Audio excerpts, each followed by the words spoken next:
Wait பண்ணிட்டு போது அவர் அப்பவே எல்லாத்தையும் வச்சுட்டு சொல்றாரு. எனக்கு அப்புறம் என் பேர் கொடுக்குற அளவுக்கு எனக்கு ஒரு மரியாதை கொடுக்குற அளவுக்கு வர்றது வந்து ராஜன் தான் வரப்போறான் அப்படின்னு. ஏன்னா அவர் கடைசி வரைக்கும் ராஜன் தான் அப்படின்னு தான் கூப்பிட்டு இருந்தாரு. இப்போ நம்ம பாக்கி தான் நீங்கள் ஃபங்க்ஷன் வந்தால் தான் வரும். அப்படி வந்து அவர் ரயிலில் போய் சொன்னார். அதுக்கப்புறம் ஒவ்வொரு படத்துலையும் கொஞ்சம் கொஞ்சமாக அசிஸ்டன்ட் டைரக்டர், அப்புறம் டைலாக் ரைட்டர், அதுக்கப்புறம் ஸ்டோரி ரைட்டர்னு வந்து அதுக்கப்புறமா வந்து ஹீரோவா நடிச்சது. எனக்கு கிழக்கிய முறையிலப்போ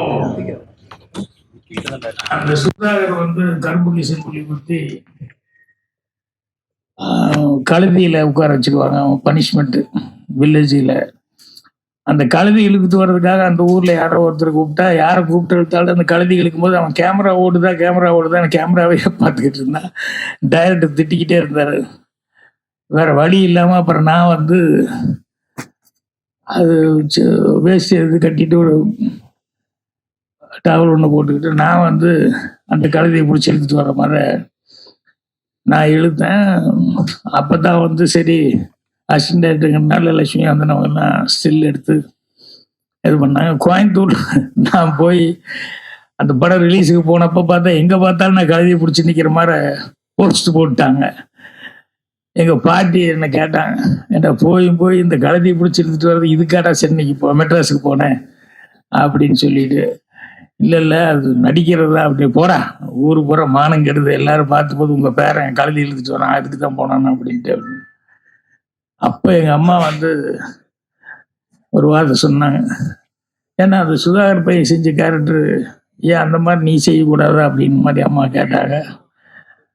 அப்போ நான் அம்மா கிட்ட வந்து இல்லைம்மா அதுக்கு ஒரு உருவங்கள், அதுக்கு இப்படி இருக்கணும் அப்படி இருக்கணும், ஏன் உனக்கு எல்லாம் நல்லா தான் இருக்குன்னா, இல்லை உனக்கு காக்கைக்கு தன் குஞ்சு பொன் குஞ்சு அப்படி தான் இருக்கும், ஆனால் அதுக்கு வேற வித்தியாசமாக இருக்கணும். இல்லை நீ வேணா பாரு, உங்கள் டைரக்டர் உன்னையே மறுபடியும் ஹீரோவை வச்சு படம் எடுப்பார், இது கூடி சீக்கிரம் நடக்கும் கண்டிப்பாக அப்படின்னு சொல்லி எங்கள் அம்மா சொன்னாங்க. ஸோ அப்போ வந்து சரி ஒரு தாய்க்கு வந்துருக்கக்கூடிய ஒரு ஆர்வத்தில் அவங்க வந்து சொல்கிறாங்க அப்படின்னு சொல்லிட்டு அதை நான் சாதாரணமாக எடுத்துக்கிட்டேன்.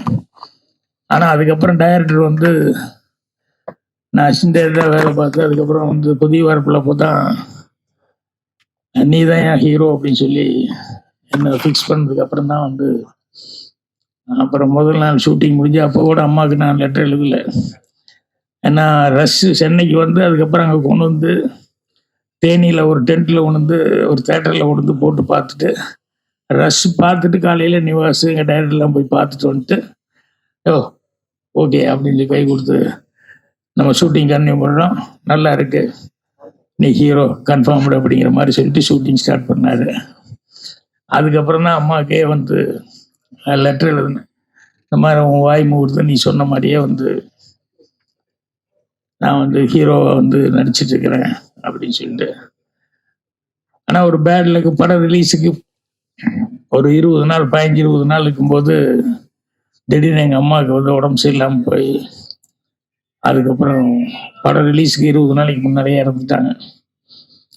அது ரொம்ப மனசு கஷ்டமாக இருந்தது. ஆனால் கிழக்கே இல்லை அதுல எல்லாம் ஒர்க் பண்ணது அசிஸ்டன்ட் டைரக்டர் இருந்ததெல்லாம் எங்கள் அம்மாவுக்கு வந்து தெரியும். ஸோ புதிய வார்ப்புகளில் வந்து நான் நடித்து அவங்க பார்க்க முடியல. அதில் தான் ஒரு டைலாக் எழுதும்போது எழுதியிருப்பேன். இந்த பக்கத்து வீடு கூட்டிகிட்டு இருக்கும்போது பக்கத்தில் அந்த பூக்காரி கேரக்டர் ஒரு என்னவா தெரியா நீங்களே கூட்டிகிட்டு இருக்கீங்க, வீட்டில் சொல்லி ஒரு கல்யாணம் பண்ணி வச்சுட்டா உங்களுக்கு கொஞ்சம் சிரமம் இல்லாமல் சிரமம் குறையுமா இருக்கு. நான் கேஷுவலாக இல்லைங்க அம்மா அப்பா ஒத்துக்கிட்டல எல்லாம் போய் சேர்ந்துட்டாங்க அப்படின்ட்டு, அதனால நான் தான் பண்ணிக்கணும் அப்படிங்கிற மாதிரி சொல்லி சொன்னேன். நான் அதுக்கப்புறம் படம் பார்க்கும்போது தான் எனக்கு ஷாக் ஆனேன். ஏன்னா அம்மா இருக்கும்போதே அப்படி ஒரு டைலாக் எழுதிட்டேன், யாரும் இல்லை போய் சேர்ந்துட்டாங்க அப்படின்ட்டு. அப்போ சினிமாவில் சொல்லுவாங்க இல்லையா, ஆரம்ப மாதிரி எதுவும் வார்த்தைகள் வரக்கூடாது அது இதுன்னு சொல்லிட்டு. ஸோ இப்படியெல்லாம் சொன்னதுங்கிறது அது படம் பார்க்கும்போது எனக்கே ஃபீலிங்காக இருந்தது. ஸோ புதிய வார்ப்புகளிலிருந்து அதுக்கப்புறம் அப்போவே பத்திரிகைகள் வந்து எல்லாருமே ஊடகங்களில் வந்து எனக்கு நல்ல ஒரு உத்வேகம் தர்ற மாதிரி என்னுடைய சூர்லாசித்திரங்களுக்கு முன்னாலேயே சிவபுரோஜாக்கள் டைலாக்ஸ் எல்லாம் எழுதுனதுனால நிறமாறாத புக்கள் கதை எழுதுனேன். ஸோ எல்லாம் பத்திரிகை நண்பர்கள் எல்லாருமே வந்து எனக்கு ஊக்கம் கொடுத்தாங்க. அதுக்கப்புறமா ஒரு 3 படம் பண்ணதுக்கப்புறம் நான் சூர்லாசித்திரங்கள் வந்து பண்ணேன். ஸோ அது ஃபர்ஸ்ட் படம் டைரக்ஷன் பண்ணதுலேருந்து அதுக்கப்புறம் படிப்படியாக உங்களுடைய ஆதரவுல, ஏன்னா அது ஹீரோ நடிச்சா ஹீரோ ஃபர்ஸ்ட் படம் ஹீரோ நடிச்சேன். அதுக்கப்புறம் பார்த்தா அடுத்த படமே வந்து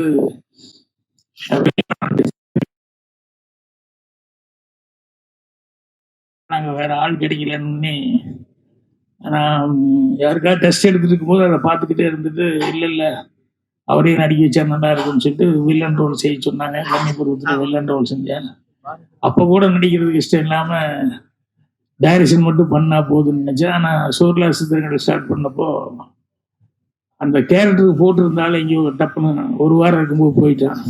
அவனுக்கு தான் நன்றி சொல்லணும். ஏன்னா போனதுனால தான் நான் வந்து மறுபடியும் மேக்கப் போட்டு டைரக்ஷன் பண்ணேன். அதுலேருந்து அப்புறம் ப்ரொடியூசர் இல்லை நீயே பண்ணு அப்படின்னு சொல்லிட்டாங்க. ஸோ இன்னைக்கு வரைக்கும் உங்களுடைய ஆதரவுல எனக்கு எல்லாமே நல்லபடியாக நடந்துச்சு. அதுக்கு உங்கள் எல்லாத்துக்குமே நன்றி சொல்லணும். அதே மாதிரி வந்து எனக்கு சினிமாவில் நான் வந்து வந்திருக்கேன்னா ஊர்லேருந்து வரும்போது சினிமாவை பற்றி கொஞ்சமாக சினிமா படம் பார்த்து அந்த நாலேஜ் தான் இருந்த ஒழிய வேற பெருசாக ஒன்றும் இல்லை. இங்கே வந்ததுக்கப்புறம் தான் ஒவ்வொன்றா நான் கற்றுக்கிட்டேன். ஆனால் சினிமாவில் வந்து இந்த வளர்ச்சிக்கு மெயினாக இருந்தது என்னன்னா, ஒன்றாம்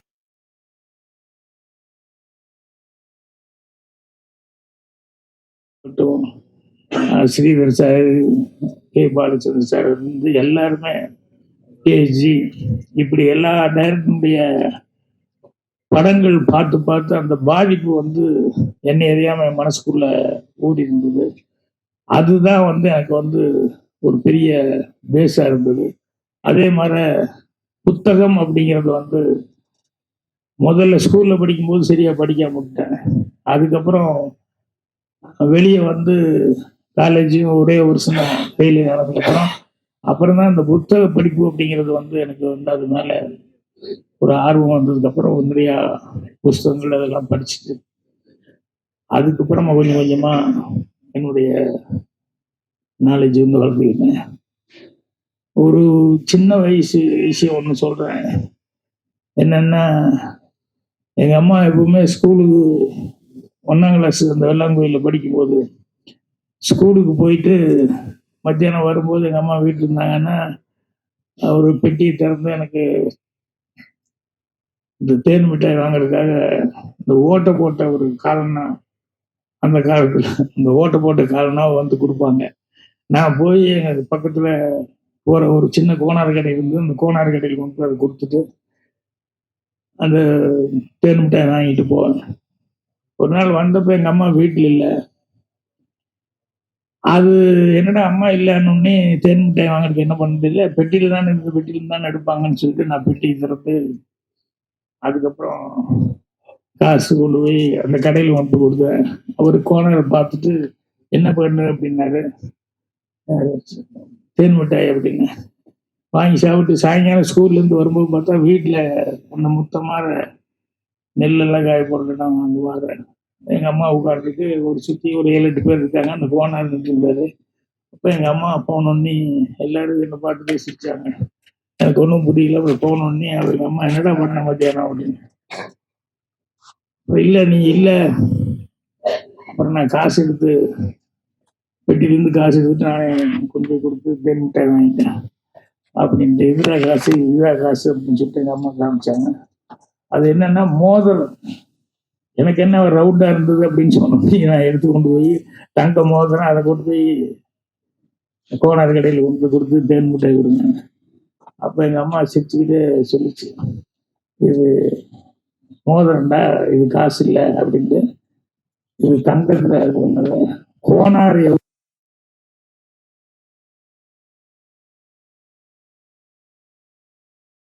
போயிருக்கலாம். அவர் வந்து எங்க மதியானம் வீட்டில் இல்லையான்னு எங்க அம்மா என்கிட்ட வந்து கேட்டுட்டு அப்புறம் குழந்தை இப்படி தெரியாம கொண்டு கொடுத்தது, அந்த மோதிரம் கொண்டு கொடுத்து மிட்டாய் கேட்டதுன்னு சொல்லி எவ்வளோ ஒரு தங்கமான மனிதன் அப்படின்னு இப்போ எல்லாருமே சுற்றி இருந்தவங்க எல்லாருமே பார்க்கும்போது இது எனக்கு வந்து என்னன்னா ஒரு நேர்மையா இருக்கணும் அப்படிங்கிறது பாருங்க. அவ்வளவு ஆழமா, அவ்வளவு சின்ன வயசுல எனக்கு வந்து ஆழமா பதிஞ்சது.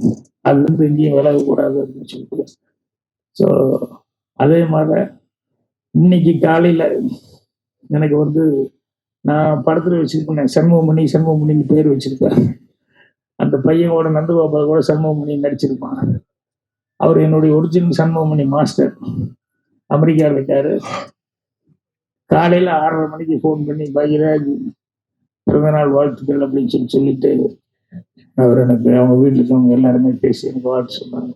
என்னன்னா எனக்கு ரொம்ப மனசுக்கு நிறைவு என்ன அப்படின்னா, நான் படித்த வாத்தியார்கள் அவங்க கிட்டலாம் வந்து இன்னைக்கு வரைக்கும் படிப்பு சரியா படிக்கலன்னா கூட அந்த வாத்தியார்கிட்ட பழகிறதுல அவங்ககிட்ட பேசுறதுல அதுல எல்லாம் வந்து ஒரு நல்ல இது வச்சிருந்தேன். இதெல்லாம் வந்து எனக்கு மனசுக்கு நிறைவானது. அதே மாதிரி இங்கே சினிமாவுக்கு வந்ததுக்கு அப்புறம் வர்றதுக்கு முன்னால் இருந்து புரட்சி தலைவர் எம்ஜிஆர் அவர்கள் வந்து அவரை பற்றி அவர் எப்படி அடுத்தவங்களுக்கு ஹெல்ப் பண்றது, எந்த அளவுக்கு அவருக்கு கஷ்டம் சொன்னோம்னா எந்த அளவுக்கு ஹெல்ப் பண்ணுவாரு அப்படிங்கிற அவருடைய குணாதிசயங்கள் இதெல்லாம் எனக்கு மனசுல பதிஞ்சது. அதே மாதிரி வந்து சிவாஜி சார் பற்றி சொல்லுவாங்க, ஆனா நேரடியாவே அனுபவிச்சது என்ன அப்படின்னா, யாரு எந்த வயசு சின்ன பையனா இருந்தா கூட அவருடைய சர்வீஸுக்கு டைரக்டர்னு சொல்லி ஒத்துக்கிட்டா வந்து டைரக்டர் சொல்லுங்க என்ன வேணும் என்ன அப்படின்னு சொல்லி கேட்கறது. அது மட்டுமல்ல 7 மணின்னா அவர் 6:55 ஷூட்டிங் வர்றது. இதெல்லாம் இவங்க கிட்ட வந்து பார்க்கும்போது எத்தனை வருஷம் அவங்க நடிச்சிட்டு இருக்காங்க. அவ்வளவு வருஷம் ஆனாலும் அதுதான் வந்து அவங்களுடைய ஃபர்ஸ்ட் படம்ன்ற மாதிரியே அவங்க வந்து டைரக்டர் கொடுக்குற மரியாதை, அந்த டைமுக்கு வர்றது அப்படின்னு. ஸோ இதெல்லாமே எனக்கு ரொம்ப மனசுல இருந்து. இப்போ இவங்கெல்லாம் சீனியர்ஸ் தான். அதே மாதிரி கமல், ரஜினி இவங்க எல்லாம் வந்து அந்த படத்துல ஆக்ட் பண்ணும்போது கமல் அவர்களுடைய பெர்ஃபார்மன்ஸ் சின்ன வயசுலேருந்து, அதாவது அந்த ஊரில் இருக்கும்போதே அவ்வளவு தொடர்கதை அந்த படங்கள்ல இருந்தெல்லாம் பார்த்துட்டு அதுல ரொம்ப ஒரு அட்ராக்ட் ஆனேன். அதுக்கப்புறமா வந்து இங்க 16 வயதுல படத்தப்ப தான் ரஜினி அவருக்கு தமிழ் அப்போ கொஞ்சம் தமிழ் கேட்டு கேட்டுதான் மனப்பாடம் பண்ணோம். கொஞ்சம் பேசுறதெல்லாம் படிக்க வராது. அதனால அவருக்கு டைலாக் சொல்லி கொடுத்தது, ஒரு தடவை சொல்லுங்க, ஒரு தடவை சொல்லுங்க, ப்ளீஸ் ப்ளீஸ் ஒரு தடவை சொல்லுங்க. ஸோ ஒரு 8 தடவை 10 தடவை சொல்லுவாரு. நான் 8 தடவை 10 தடவை சொன்னதுக்கப்புறம் அவர் ஒரு 15 தடவை சாப்பிட்டு கோவப்படுற வரைக்கும் அந்த மரத்துக்கடையில் அங்கே இங்கே எல்லாம் சொல்லி பார்த்துட்டாரு. அதுக்கப்புறமா அன்புள்ள ரஜினி அந்த படத்துல பார்த்தாலும் அதே ரஜினி படத்துல பார்க்கும்போது அதே மாதிரிதான் அந்த முதல் படத்துக்கு என்ன எவ்வளவு அக்கறை எடுத்துக்கிட்டு எவ்வளவு சிறப்பு 2.5 படங்கள் வரைக்கும் அவர் வந்து இது பண்ணிருக்காரு. எனக்கு முன்னாடி சினிமாவில் இருந்தவங்க எல்லாருமே வந்து எனக்கு ஒரு நல்ல வழிகாட்டிகளா இருந்தாங்க. அதை வச்சுக்கிட்டு தான் நான் வந்து என்னுடைய ஓய்வுக்கு அதெல்லாம் காரணமா இருந்தது. மெயினா பத்திரிகை நண்பர்கள் படம் போட்டு பிரிவியூ, நான் பிரிவியூல கூட யாருக்கிட்டையும் ஒன்றும் முடிஞ்சதுக்கு அப்புறம் அப்பெல்லாம் ஒரு இது மாதிரி வைப்பாங்க, சும்மா கெட்டு போதல் மாதிரி. பட் அங்க நான் படத்தை பத்தி எதுவுமே பேச மாட்டேன். என்னன்னா அவங்களா பார்த்துட்டு அவங்களா எழுதுறது அதுதான் கரெக்டா இருக்க முடியும். நம்ம வேற மாதிரி படத்தை பத்தி எதுவும் பேசக்கூடாது அப்படின்னு. அதே மாதிரி வந்து படத்தை பார்த்துக்கிட்டு கரெக்டான ஒரு விமர்சனங்களை வந்து என்னுடைய ஒவ்வொரு படத்துக்கும் அது கிடைச்சிக்கிட்டே இருந்தது. அது வந்து ஜனங்கள்டையும் நான் போய் சேர்றதுக்கு நல்ல ரீச் கொடுக்கறது காரணமா இருந்தது. அதே மாதிரி எல்லா பத்திரிகை நண்பர்கள்ட்டையும் எனக்கு ஒரு நல்ல ஒரு நட்பு தொடர்ந்தது.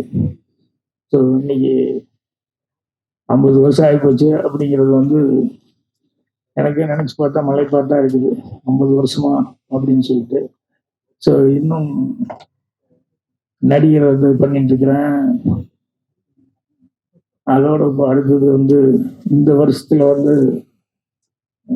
வெப் சீரிஸும் படமும் டைரக்ட் பண்ணுறதுக்கான ஒரு பேச்சுவார்த்தை நடந்துட்டு இருக்கு. ஸோ கண்டிப்பாக இந்த வருஷத்துலேருந்து மீண்டும் வந்து ஒரு புது உத்வேகத்தோட படங்கள் செய்யலாம் அப்படிங்கிறது நினைக்கிறேன்.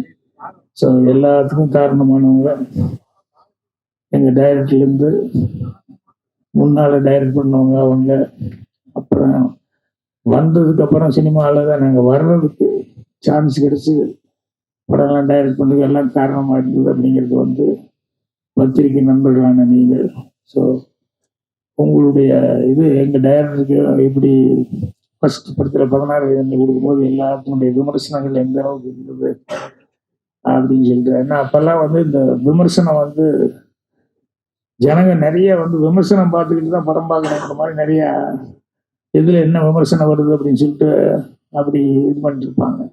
ஸோ அதனால உங்களுடைய பணி அப்படிங்கிறது வந்து ரொம்ப ஒரு சிறப்பான பணி. அதனால உங்க எல்லாத்துக்குமே இன்னைக்கு என்னுடைய மனமார்ந்த நன்றியை தெரிவிச்சுக்கிறேன். இந்த வருஷத்துலேருந்து வருணி நான் சொன்ன மாதிரி டைரக்ஷன் அப்படின்னு சொல்லிட்டு மீண்டும் வந்து ஸ்டார்ட் பண்ணலான்னு இருக்கேன்.